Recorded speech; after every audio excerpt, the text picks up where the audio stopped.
এবং সেইখানের মধ্যে পাথর উত্তোলনের আগে সেই পাথরকে করে বলেছিল যে যদি পাথর উত্তোলন না হয় তাহলে অনেক মানুষের রুটি রুজি বন্ধ হয়ে যাবে।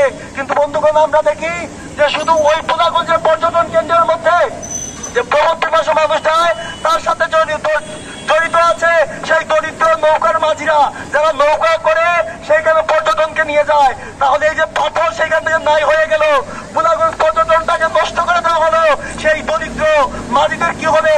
সেই পর্যটনকে কেন্দ্র করে যে ব্যবসা বাণিজ্যের সৃষ্টি হয়েছিল তার কি হবে?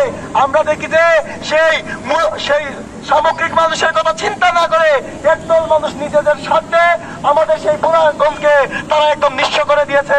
শুধু পোলাগঞ্জই নয়, আপনারা দেখেছেন সেখানে জাফলং, আমাদের বিদ্যাকান্দি এবং উৎমাছড়া এই ধরনের বিভিন্ন পর্যটন কেন্দ্র বিভিন্নভাবে অজুহাত দিয়ে মানুষের যাতায়াতের যে জায়গাটা সেটা বন্ধ করে দেওয়া হয় এবং তারা তাদের পুঁজির ওডেল পাহাড় তৈরি করে। আমরা বিজ্ঞান আন্দোলন মঞ্চের পক্ষ থেকে এর তীব্র নিন্দা ও প্রতিবাদ জানাচ্ছি। আগামী দিনে প্রাণ প্রকৃতি রক্ষার যে আন্দোলন, সেই আন্দোলনে আমরা চাই এই সারা দেশের মানুষের মতো আমাদের এই জেলার মানুষও সক্রিয়ভাবে অংশগ্রহণ করবে। আমি আজকের এই প্রতিবাদী সমাবেশ থেকে ধন্যবাদ জানাচ্ছি হাওড় রক্ষা আন্দোলনের সাধারণ সম্পাদক অঞ্জু চৌধুরীকে ধন্যবাদ জানাচ্ছি, একজন সচেতন শিক্ষক।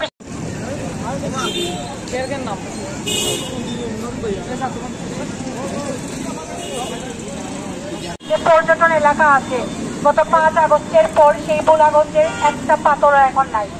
আমরা বিভিন্ন অনলাইনে পত্রপত্রিকার মাধ্যমে কিংবা সোশ্যাল মিডিয়া বিভিন্নভাবে এবং অনেকে প্রত্যক্ষভাবে গিয়ে ওইখানে দেখেছেন যে কিভাবে 5 আগস্টের পরে পাথর চুরি হচ্ছে, পাথর লুটপাট হচ্ছে।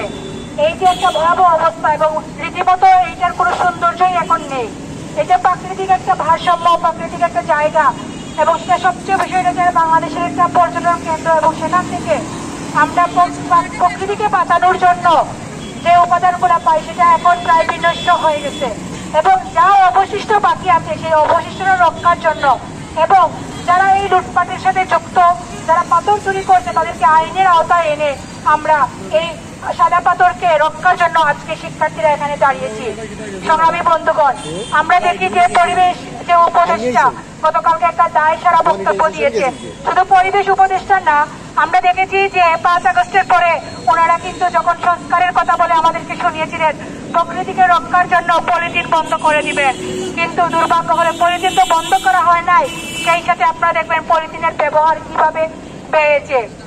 এই যে গত 17 বছর ধরে কিংবা এরও আগে আপনারা জানেন একের পর এক যে ম্যানগ্রোভ ফরেস্ট আমাদের সুন্দরবন কিংবা এখানকার লাঠিয়াল টিলা থেকে ধরে প্রত্যেকটা প্রকৃতির উপর প্রকৃতিকে যা আমাদেরকে রক্ষা করে সেটা ধ্বংসের জন্য আমাদের দেশেরই একদল মানুষ লুটপাট করার জন্য সবসময় বসে থাকে।